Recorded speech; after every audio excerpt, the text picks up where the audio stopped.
This is the Bloomington Historic Preservation Commission, Thursday, October 9th. If you would please call the roll.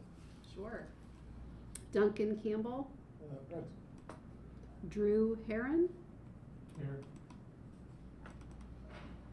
Oh, if you want to sit at the table. Oh, sure. our newest commissioner. This is my first time, Please so- welcome our newest commissioner. Welcome. All right, Nice to meet Karen, you all. Yeah. nice to meet you. Thanks for being here. Karen Duffy. Elizabeth Mitchell. Ernesto Castaneda. Here. Daniel Schlegel. Here. Sam DeSoler. Renard Cross. Here. Jack Baker. Here. Jeremy Hackard. Melody Dusner. Here. Thank you. And it appears we have a quorum. All right, I think at this point, do we normally read the statement? I've got to find it first before I can read it.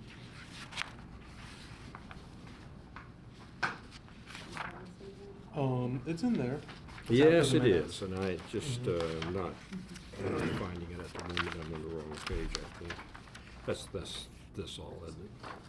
So we normally read this at the beginning of our meeting. For each item, the Historic Preservation Program Manager will first present a staff report. We will then hear if the petitioner has any additional information, followed by a round of questions from each commissioner. We ask that the petitioners, the public, and commissioners refrain from speaking until addressed by the chair, unless a question is directly addressed to them. If a member of the public or petitioner wishes to comment, please raise your hand until recognized by the chair. And once a motion is made, we will open up the discussion of the item for members of the commission. We encourage all commissioners, petitioners, and members of the public to be civil and respectful at all times. And now I think we ask for approval of the minutes. All right. Ernesto Castaneda. Yes.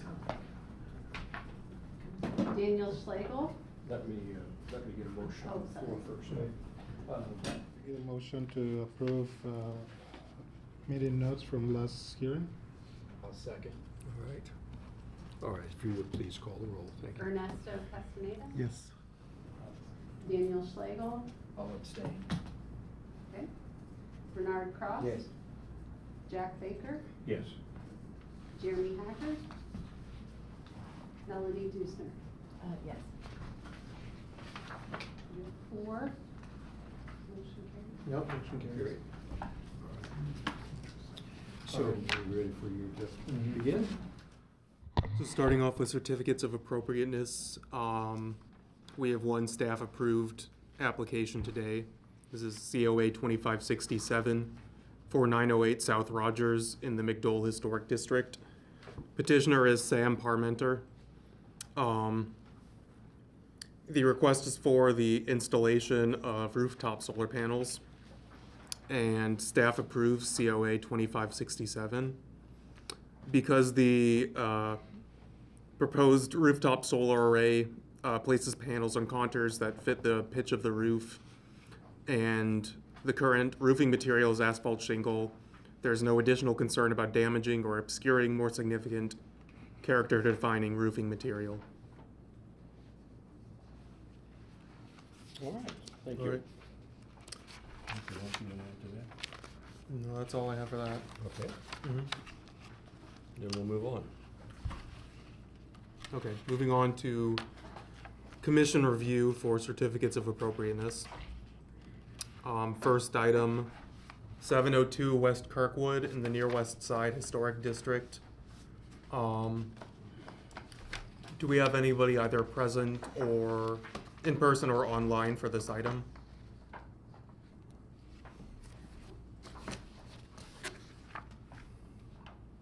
I believe we do have somebody online. Hello, yes, Jennifer Milner. Evening. So, 702 West Kirkwood is a slightly altered T-plan cottage with a 5-sided L. In 2025, the owner removed 4 wood frame double hung windows on the front facing L and replace them with double hung vinyl divided light windows topped with transom lights. A COA application for retroactive approval was denied, and so the petitioners are returning with a proposal to install windows that match the originals. The request, to whom it may concern, we will replace the windows with windows that are the same dimensions and look as the original windows. Materials to be used are windows and wood.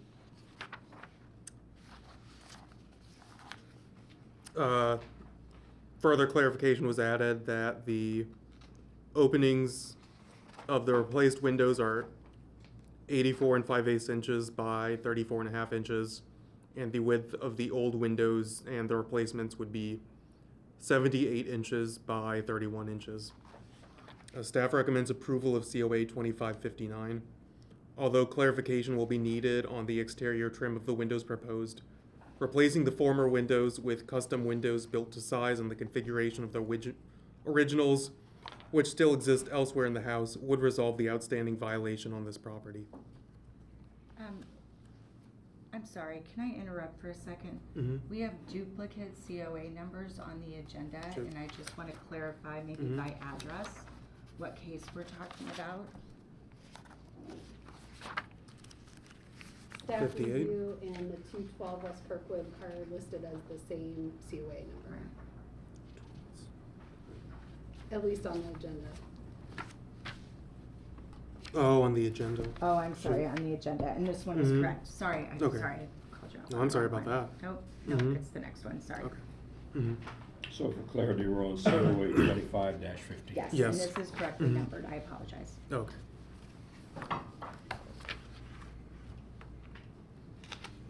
Does the petitioner have anything that she would like to add?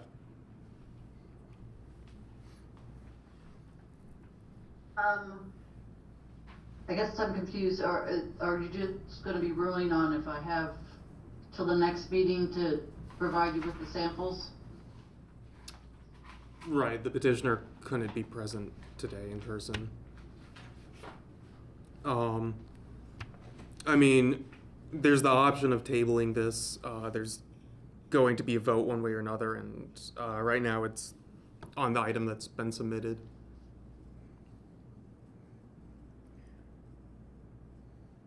I think we should go around and let our commissioners ask some questions, and see how they feel about it at this point. Let's start. If you have questions, please. No, did we receive any specifications on the windows themselves and how they're gonna do the installation of the trim on the outside? That would be something that we would like to see. Aside from the dimensions, not yet. Okay. That's all. No good question? I guess I'll try to put this as a question. Didn't we talk about this at the last meeting and decide that we had to have those things before we could vote on the proposal? Yes. So why are we seeing it again if they don't have the material yet?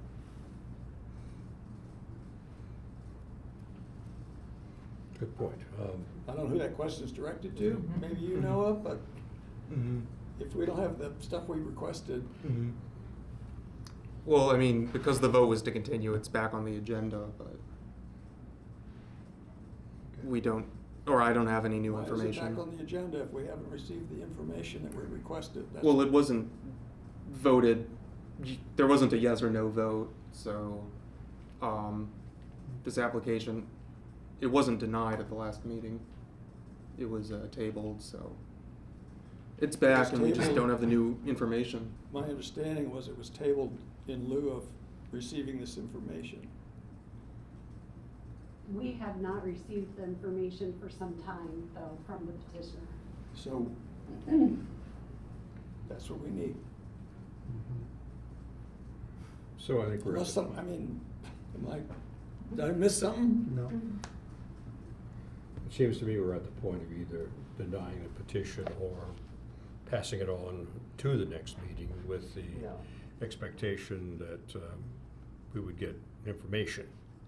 But we haven't gotten information to this point. We've asked, I think, a couple times, for clarifications and materials. Can we make My a intent in motion? going around with questioning was to let commissioners go ahead and ask for what we specifically needed again. Why don't we continue with that, and then perhaps we want to make a motion at that point to do something. Can we make a motion to deny until they come back with the proper information? I believe we could. Okay. I believe we could. All right, so is there a motion on the floor to deny and a second? Second. At this point. All right. I think at this point we call the roll. So real quick, just so I understand, so yes vote would deny it, and so they would come back with the appropriate, The new since I COA. missed the last meeting, The I'm new just COA. really catching. Right. They'd have to come back with the The new new COA, COA. this one would be That's- dead, they'd need to come back, hopefully informed with the things that you all wanna look at, Okay. so they can include that with their new So- COA request. And just a question, how long has this matter been before the HPC, the violation? I believe since March or April. Okay, and would anyone agree that it's about time that we look into treating this like a violation? And does that need a vote, or does that just automatically happen? I mean, it's been, what, 6 months, and we haven't even gotten the information that we need. I think it's already a violation. Oh, okay. That's why we got here in the first place. Oh, I beg your pardon. So with the denial, we are done with this until they come back with a new COA and a new request. Okay. I have a further follow-up question. Did the petitioner understands what is required? So that, trying to help them understand what is required, so next time they come in front of the commission, they bring the necessary information. The petitioner hasn't been available for the meetings previously. I wonder if we should, do you care to hear from her now? Yeah. Okay, so, but let's be clear, we've got a motion and a second on the Mhm. table. We're gonna break with our usual practice, which is usually to do comments, let people talk from the public or the commissioner talk, and then go into our motion, but we've already got a motion. So, we're gonna go ahead and let her speak, even though it's a little bit out of turn and out of the way we usually do things, just so we can make sure that this is the motion y'all wanna take up. Let me ask commissioners before we do that, if the commissioners have any additional comments they'd like to make before we go to a vote or denial. I have no thoughts. All right, then let's let her speak. Hello, Yes, can everybody hear me? yes, you can. Okay, so yes, I apologize this has taken so long. I'm trying to follow what all you guys are saying. I had let Noah know that the problem has been that I've had my father is 85 years old and having a lot of health problems. He lives 100 miles from here. So I was hoping to have, be able to get you your information by the next meeting. That was what I had told Noah to ask you guys, so. That's really about all I have to say about it. I don't have an excuse. That's why we don't have it. My husband has been very resistant about the whole thing, and so it's all fallen on me to try to get all this done. And then with my dad's health problems, this has been going on for several months. It's really made it very difficult for me. With this vote, if the vote is positive, which is a denial, you would be required to come back with a new COA, in other words, start the process over. Okay.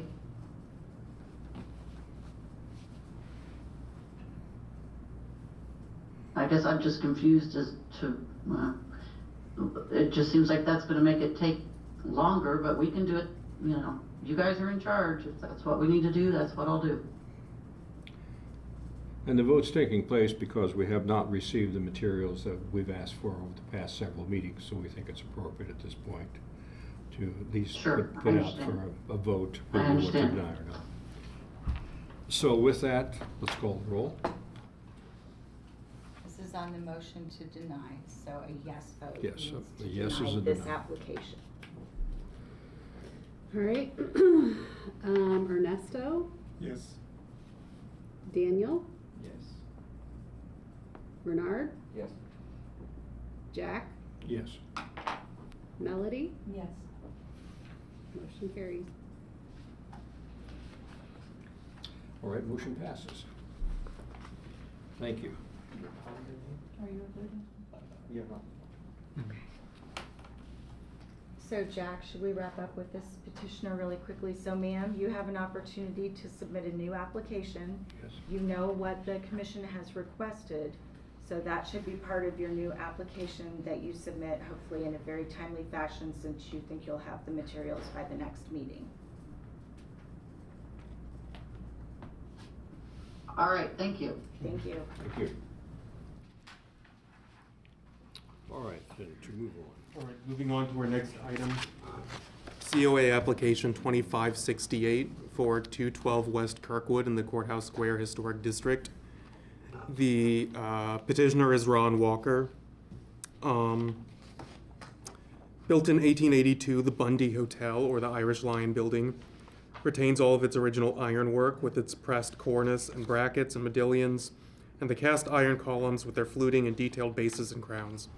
Limestone coins at the ground level separate the two sections of the building, which are also reflected in the brickwork at the cornice. This request is for the replacement of windows in the building. As part of the renovation of the former Irish Lion, we seek to replace 14 exterior windows. This narrative does not include the windows on the first floor south elevation exterior, which is the main entrance. We plan to address the main entrance area in a separate narrative that is also, or it's going to be sent as a follow-up.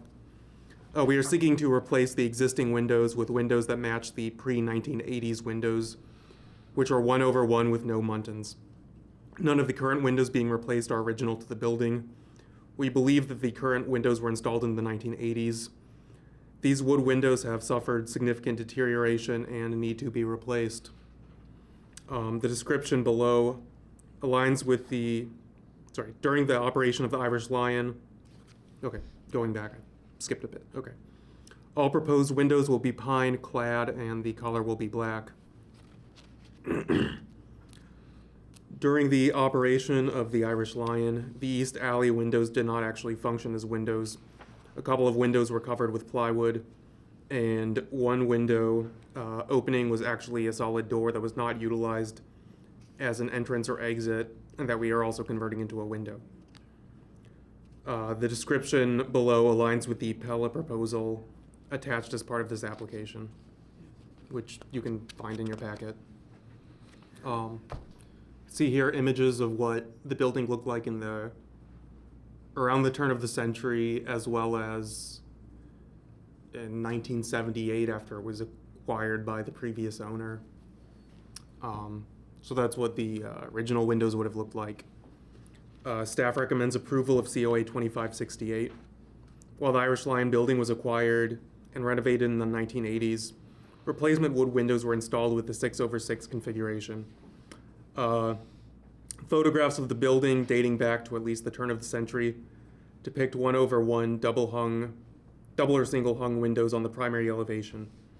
When this application was first submitted on September 26th, custom windows had been designed to match the later appearance, but have since been changed to a design more imitative of the originals based on evidence that has been subsequently presented.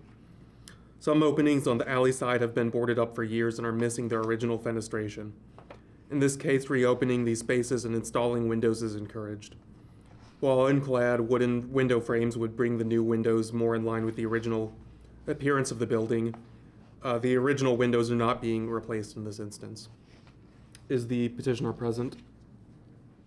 Yes. Do you have anything you'd like to add at this point? Not really. Well, I want to add Mhm. Ron Walker with Cook, also here with Bill Thompson with Cook through Cook Architecture and Engineering's division. I think your description was very good, so thank you. We're here to answer any questions you might have, but we're really excited about the improvements to the property and getting it back to being a contributing place of business in historic square. So our crew is working on that. The work is being done, by the way, by Pritchett Brothers Construction, which is the firm that Cook has used for probably 40, 50 years to do the other historic renovation and preservation projects we've had around town. So we feel confident in their assessments as well as their quality of the work. So, thank you. Thank you, Ron. All right, so we're back to commissioners. Let's do a round of questions. Drew, would you like to start if you have any questions at all? I don't have any questions at the moment. No questions. Melody? Karen? Daniel? No, pretty clear. Anything? None here. Then we could, how about comments? Will has to be a motion. Yes, that's right, sorry. So, at this point, we can put a motion on the floor. Would anybody? Okay, make your motion, please. I'll move to approve. All right, Second. you may have a second.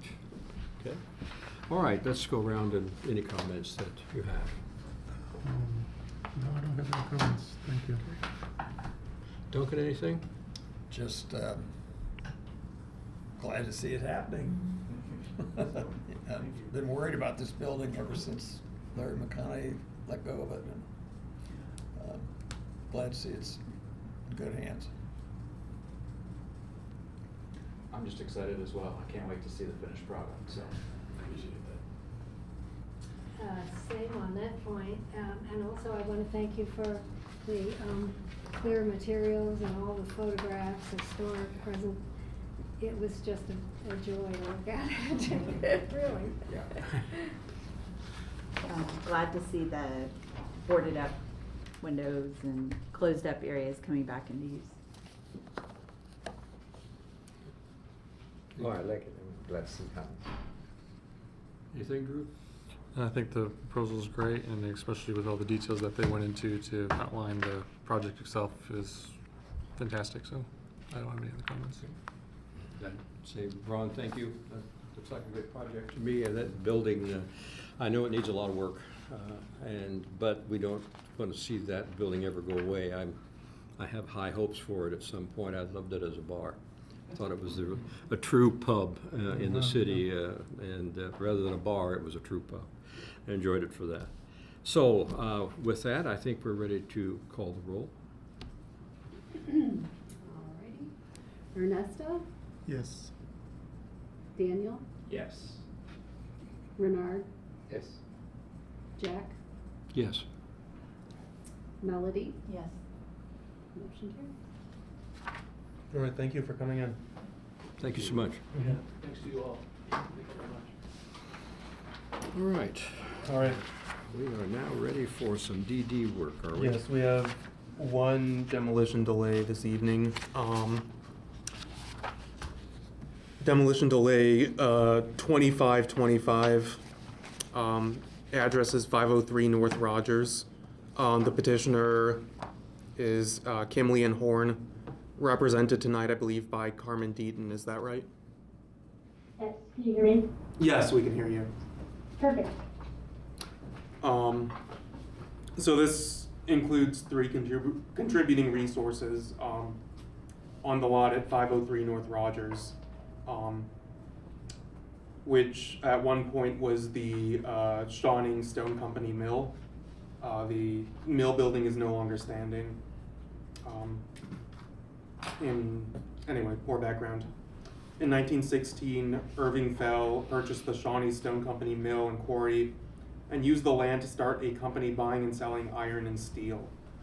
The company was sued in 1988 by the U.S. Environmental Protection Agency for PCB contamination.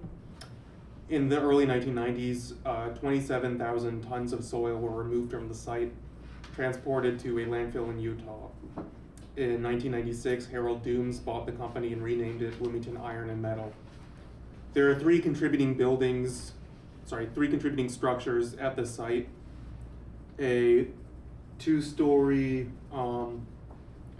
stone and steel girder loading dock by the B line, which, I'm sorry, there's a lot of foliage. This is the best picture I could take without trespassing. This is built circa 1895. A steel roof, shed on wood posts. Again, not the best picture. It's sort of open air right now, but there have been a number of changes to that building over the years. And a 1953 cement block, one-story office building. Just to show you a little background on the site. This is the property after it was acquired and turned into a scrap metal yard. And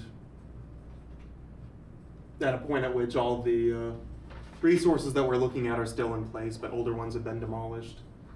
So this is what the tin roofed shed looks like. This approximate location of the 2-story loading bay and the office. Does the petitioner have anything that she would like to add? No, I think you covered it really well, Noah. And I know there's a few other people online too, just from the development team. I can unmute them. Yeah. Anyway, the staff recommends release of demo delay 2525. Thank you. Well, let's ask questions from commissioners. I have a question. Do we know what's the future land use after these buildings are demoed? Can we ask that? I don't think we can really ask You can that. ask, but that I mean, you can't can be an ask. element of your I consideration. answered my own question. Yeah. I mean, if you're Okay. curious, I guess. I digress.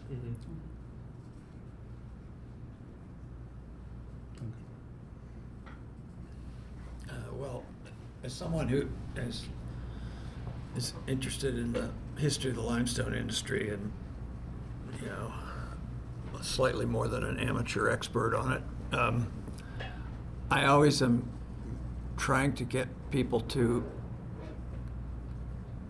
look at saving whatever remnants aren't particularly in their way, and in a way, as a way to commemorate sites. And almost every mill site in Bloomington, we had over 18 mills at one time in the city limits. Almost all of them are gone. There's one extant, and it's probably not going to last long.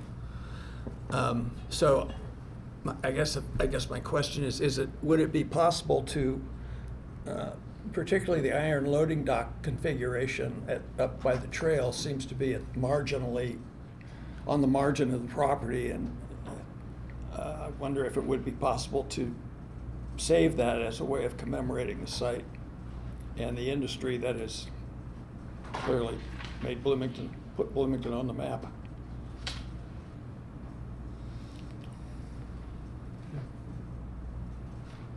It's an interesting question. Daniel? Oh, I didn't know. don't Is know that a if we question can- for the owner? Yeah. Would you like me to unmute it?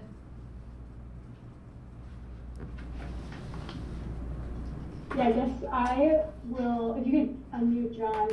Okay, yeah, he's unmuted Yeah. too. I was gonna say I'll let him kind of speak to this too, because he's the developer. Yeah, thank you for having us today and our application. And sorry I was not able to answer the previous question in time about what the future use here is proposed is a multifamily development. And our current plan here has a fire access lane going in this location, as well as there's utilities in this location. So I am not sure at this time that the site plan or the utility plan would allow for preservation of this item or the other two items. I was particularly interested in that one because it seemed like it might be relocated. And the other ones I don't consider as significant historically. So I wasn't talking about all three of them. I was just asking about that one specifically. Okay. Yeah, and I don't have a lot of details on the one there north to the beeline, its size or its current condition. our current plan, like I said, does have utilities in that area as well as a fire access lane. So if it being saved and relocated is a possibility, we'd just like to understand more what you all would be looking to do with that and where placing it would be proposed at. Thank you.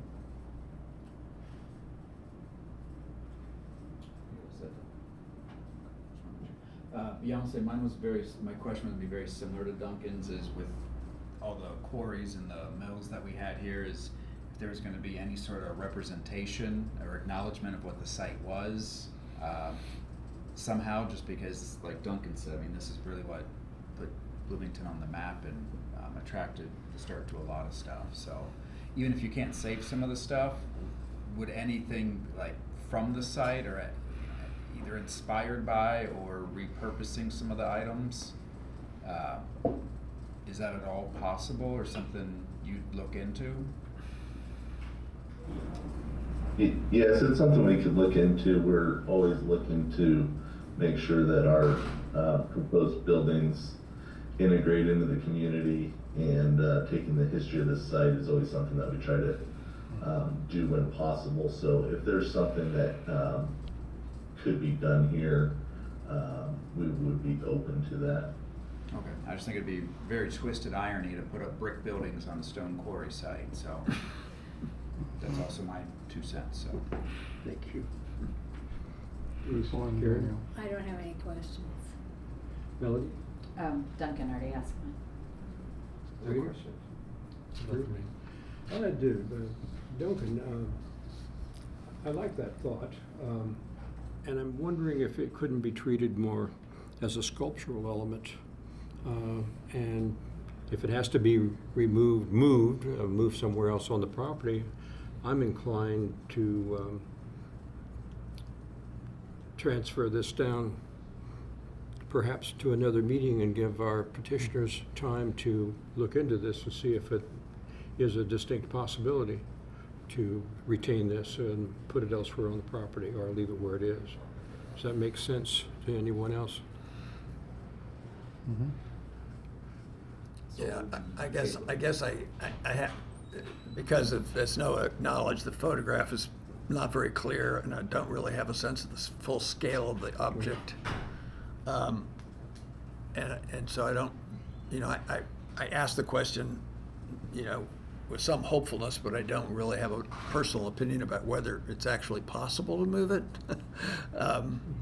So I don't really want to set conditions on something that, or delay something that, is in progress, but because I think that the other 2 buildings, at least in my mind, are not historically significant on this site. But that is, and so I'm not sure what the right procedure would be to, as he said, he would look into it, but I'm not sure how maybe Noah can follow up with them, or I don't know. I mean, extending it might get the answer, but you're only talking about a couple of weeks, and if, development projects take a lot longer than that to develop, so. But I was thinking about the Johnson Creamery. When we redeveloped that, we took the compressors that were used in the first, really the very first iteration of commercial refrigeration, and put them in the landscape, which some people didn't like it, but they're still there. So that's the kind of thing I was thinking of. I think it's a reasonable idea. And if the petitioner is willing to take some additional time and look into the quality and condition of that is the loading dock, is the petitioner willing to do that? Yes, we'd be willing to take a look at it, making sure it's something that could be safely relocated. Our request would just be that we're under the understanding that it is something that, there's a currently proposed use in this location, and that we just ask that the path we go down be just related to a relocation of it somewhere on site and preserving what we can. I know that we do have components on site of open space and green space where we generally like to try to install some sort of art installation, and this could be something that we do in an open space that we have on the project. So we'd be open to taking a look at it and seeing it from a structural and safety perspective. It's something that could be salvaged. And something you could give us some rough answer on next meeting, which would be about 2 weeks from now. That seem reasonable? It's possible. I need to talk to a few other folks to see what their schedules are. So maybe I'd ask for slightly more time than 2 weeks, but it's possible that we could have an indication and then get with Noah in that point in time. And then maybe if we could possibly be at your meeting 4 weeks from now. Well, I mean, the way the demolitions delays work is if it isn't released or recommended for designation to council, it will keep coming up until the period ends. So whether you want to come back at the next meeting on the 23rd or at the subsequent meeting on the second Thursday of November, either option would be available to you. Okay, that works well. So what's our next move? So you could accept a motion to continue this item until November 13th. And the petitioner can come back Can we at that time and let you know okay. what he's about. Do you all hear that? Yeah. Is anyone willing to make a motion at this I move point? that we continue to November 13th. All right, Second. motion, and second? I'm sorry, I didn't see who seconded. Oh, I second. All right, so we have a motion and a second. Any additional comments? Can I request for the commission to have better photographs? Can we have access to the property and take the proper photographs, or can the petitioner provide those photographs as part of the next documentation? I think the question is the petitioner the current owner? Only the owner would be able to grant that. I think it's right on the trail. We are not the current landowner here, but we could request access for when we do our structural analysis and more than likely take additional photos. There is a lot of trees in this location, so the photos will probably be better than what we have, but just with the understanding that there'll still be trees in the area. That's understood. Thank you. Yeah, would you do that, please? Yes. All right. Any other questions, comments? I think we can call the roll. Okay. Ernesto, Yes. Daniel, Yes. Bernard, Yes. Jack, Yes. Melody, Yes. motion carries. All right, motion passes. Thank you. All right, we are at the point, appears of violations. Oh shoot, I don't have, I'm sorry, I didn't have updates prepared for you today. Sucks. Mhm. If I may, Yes. just revisit Mhm. the issue of 702 West Kirkwood. Mhm. You said it's been an issue before the HPC for about 6 months, since April. Mhm. And when I asked if we're gonna treat this as a violation, I think there's some misunderstanding. Yes, I got that the violation brought it here, Mhm. but it's been before us for 6 months. Mhm. The COA, we denied it because the information that we asked for has not been presented. How long are we willing to wait on the petitioner to come back to us before we start taking, or before any kind of action is taken with regards to them Mhm. being in violation? You mean in terms of starting to levy fines? Yes. Mhm. Because by right, Mhm. 4 months from now, we could get Mhm. nothing. So there is not, we've been kind of looking at our rules and regulations, and there isn't a particular clock on when things start to accrue or when you would issue fines. It's really open-ended. And Noah's been doing some research, and all the cities handle it differently. So, so it's really up to your discretion at this point, just given what we have in writing, to make that request to the director of hand, who then works with the director of the legal department to determine if that's something that the city is going to pursue.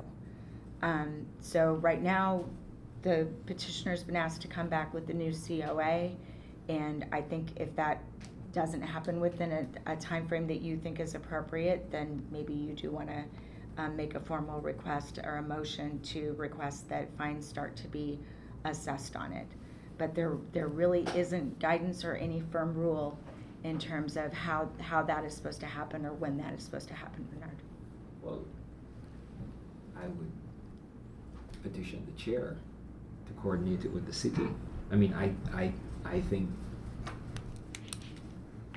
next meeting would be appropriate. If we don't get a COA with the information by the next meeting, then we give representation to the city department which deals with this thing, and we move on it.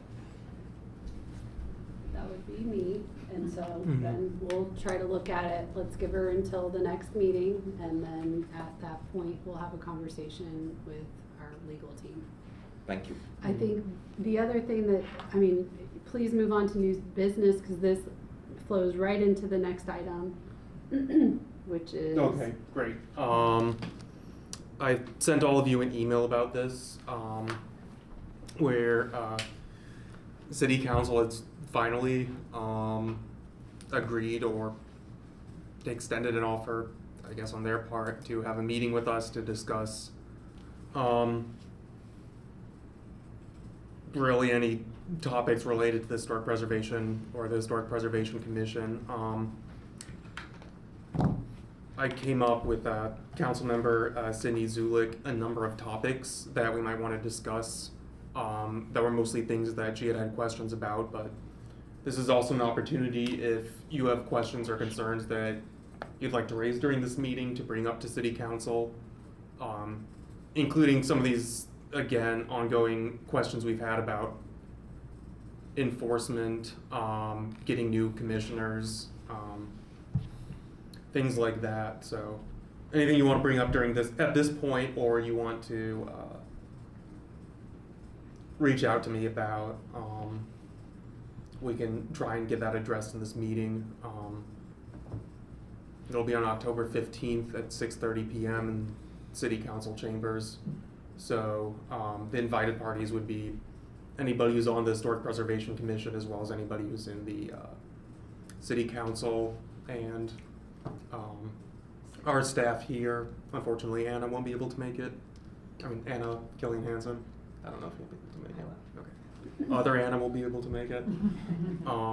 What sort of a format will it have? Is it going to be formal with City Council forward, or? It's more of a round table. Right. Tables out in the middle Yeah, of it's the a floor. work session. You know, as long as I've been here, the HPC has wanted to have a work session with City Council, so I think it's a really good opportunity to kind of have that open dialogue between you both, and it might help in a lot of ways. So I'm hopeful. The structure right now, as it's presented, the agenda is pretty loose. I've put together sort of a PowerPoint that breaks it down basically by these categories so that there's an opportunity to discuss sort of each little bit rather than sort of getting off into tangents. And some of these we may have more that we need to discuss than for other issues.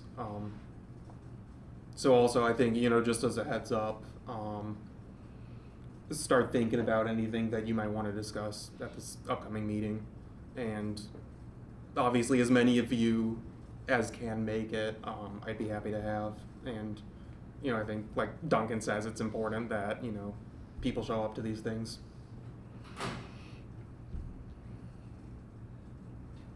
Members of the public invited? Yes. It's a They're public all public meeting, meetings. and it's been posted for you all as well as for the committee, as well as for the council, because we expect that we may have a quorum. So I've never participated in a deliberative session. Can you characterize the format? If it's open to the public, which I assume it has to be. Yeah, it absolutely is. You know, they've done a variety of work sessions, sort of deliberative sessions like this. The most recent one, I think, was last month when it was on housing. The public was invited, and the council members had groups of public, and they kind of ran through an agenda and just received feedback to compile so that they're taking it under consideration as they're moving forward with their business.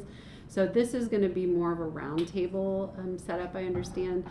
I haven't been to a roundtable, but my understanding is that they've done that previously with budget deliberations where everybody just kind of sits around the table. There will be members of the public in council chambers that can comment and or listen to what is going on.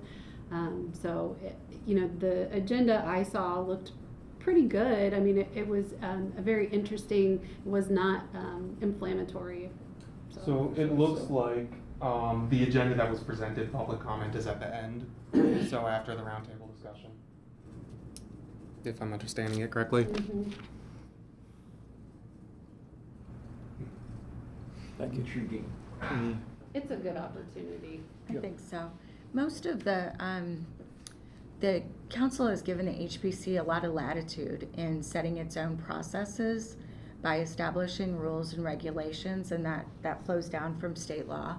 So we do have state law, which gives parameters. We have our code, which gives our municipal parameters, but you all really have the nuts and bolts of how things happen in your rules and regulations.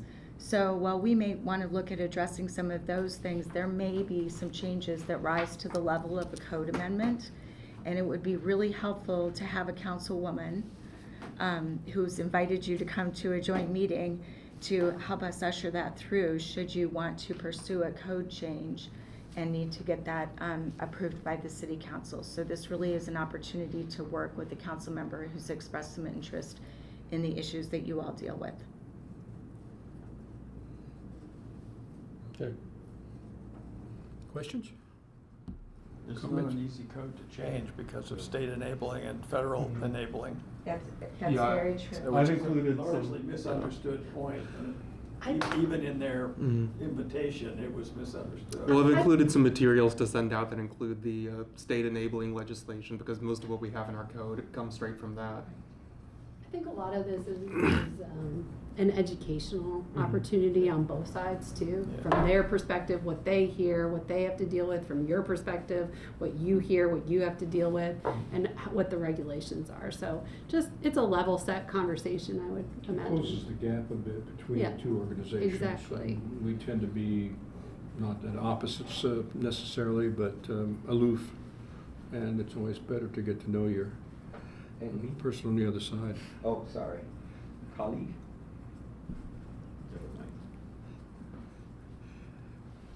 Okay. Move on then to commissioner comments. Anyone?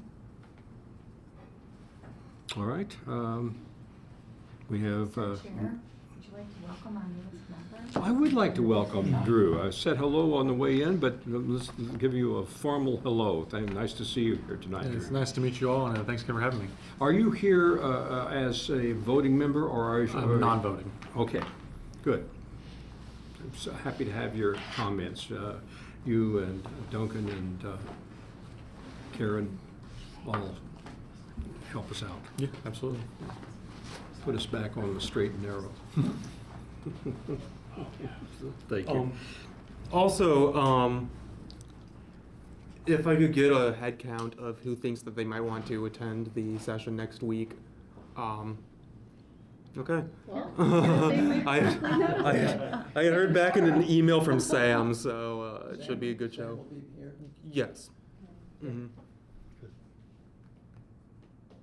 Yeah, I would say everybody needs to be there. I'd assume Jeremy, he likes to try and make things. Mm-hmm. I don't know if I should ask this or not. I wonder if we should have any identification of ourselves to distinguish us from the general audience. Is that important? you'll be sitting at the table, and we can bring your name tents. Good. I think that'd be a good idea. All right, there is no public, and with that, I think we can adjourn. Thank you.